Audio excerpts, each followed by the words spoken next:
قومی آواز کے ناظرین خوش آمدید۔ ہم نے خبر دی تھی اور اللہ کی مہربانی سے ہم سرخرو بھی ہو ہی گئے۔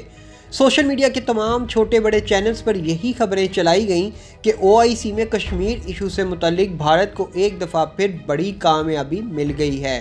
پاکستان کو OIC اجلاس میں ایک دفعہ پھر شکست کا سامنا کرنا پڑ گیا، لیکن قومی آواز نے امت مسلمہ کو بھارتی پروپیگنڈے سے بر وقت آگاہ کیا اور آپ کے سامنے بھارتی زبان بولنے والے تمام یوٹیوب چینلز کو بے نقاب کیا تھا، جنہوں نے باقاعدہ یہ خبر بریک کی تھی کہ OIC اجلاس سے کشمیر ایشو کو ایک دفعہ پھر مائنس کر دیا گیا ہے۔ ان میں عمران خان جیسے اینکرز نے بھی یہ ویڈیو بنا ڈالی کہ OIC اجلاس کے ایجنڈے سے کشمیر کو نکال دیا گیا ہے، حالانکہ یہ سب بھارتی میڈیا کی چال تھی، وہی چال جو پاک فوج کے سپہ سالار جنرل قمر جاوید باجوہ نے اپنی متعدد ویڈیوز میں ہائبرڈ وار کا ذکر کر چکے ہیں۔ لیکن آج میں یہ ویڈیو بناتے ہوئے بہت خوش ہوں کہ وہ وقت آ گیا جب امت مسلمہ ایک پلیٹ فارم پر متحد ہو گئی، اور اس سے بڑی بریکنگ نیوز یہ ہے کہ امت مسلمہ نے OIC کے اس اجلاس میں 3 بڑے دھماکے دار اعلان کر دیے ہیں،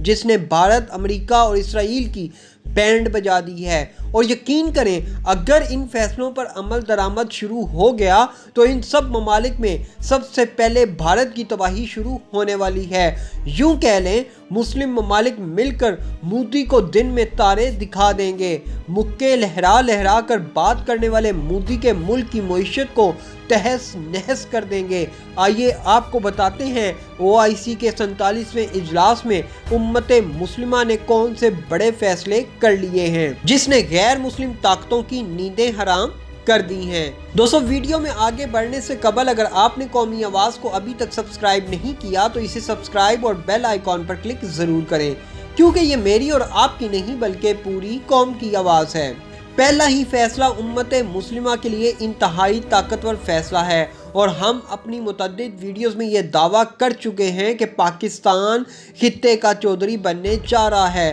تو جی ہاں، OIC کے 47ویں اجلاس میں پاکستان کو امت مسلمہ کی بہت بڑی ذمہ داری مل گئی ہے۔ اگلے سال OIC کے سالانہ اجلاس کی نمائندگی اب کہیں اور نہیں، پاکستان کے اسلام آباد میں ہوگی، اور یوں بھارت کا وہ خواب جس میں اس نے سوچا تھا کہ پاکستان کو دہشت گرد ملک ڈکلیئر کروا کر غیر ملکی سربراہوں کی آمد روک دیں گے، وہ سب خواب پاکستان ایک ایک کر کے چکنا چور کرنے جا رہا ہے۔ اگلے سال 57 اسلامی ممالک کے سربراہان اب اسلام آباد میں اکٹھے ہو رہے ہیں، اور اس سے قبل ہی پاکستان نے ایسا کمال کر دکھایا جس میں کشمیر ایشو سے متعلق پاکستان کو بڑی کامیابی مل گئی ہے۔ اور یقین کریں، اب وہ وقت دور نہیں جب امت مسلمہ بھارت کو مسئلہ کشمیر پر گھٹنے ٹیکنے پر مجبور کر دے گی۔ یہی کام کروانے کے لیے پاکستان نے OIC کے سربراہ سعودی عرب پر اس دفعہ بہت پریشر ڈالا۔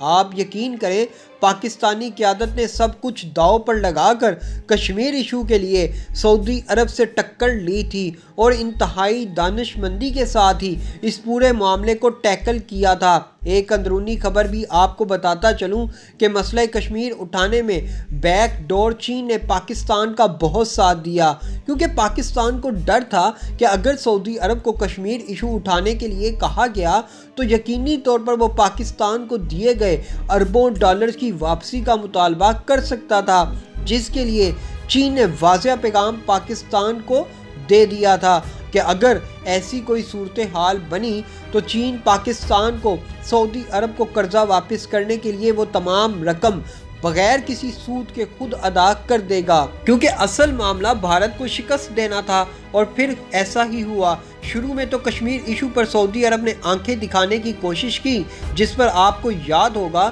شاہ محمود قریشی نے سعودی عرب کو 2 ٹوک پیغام بھی دیا تھا کہ پاکستان اب کشمیر ایشو پر کسی بھی ملک سے ڈکٹیشن نہیں لے گا، اور پاکستان نے واضح کیا تھا کہ سعودی عرب کو اب مسئلہ کشمیر پر اپنی واضح پالیسی دینا پڑے گی۔ اور پھر آج وہ دن آ گیا جب پاکستان اور چین کی مشترکہ حکمت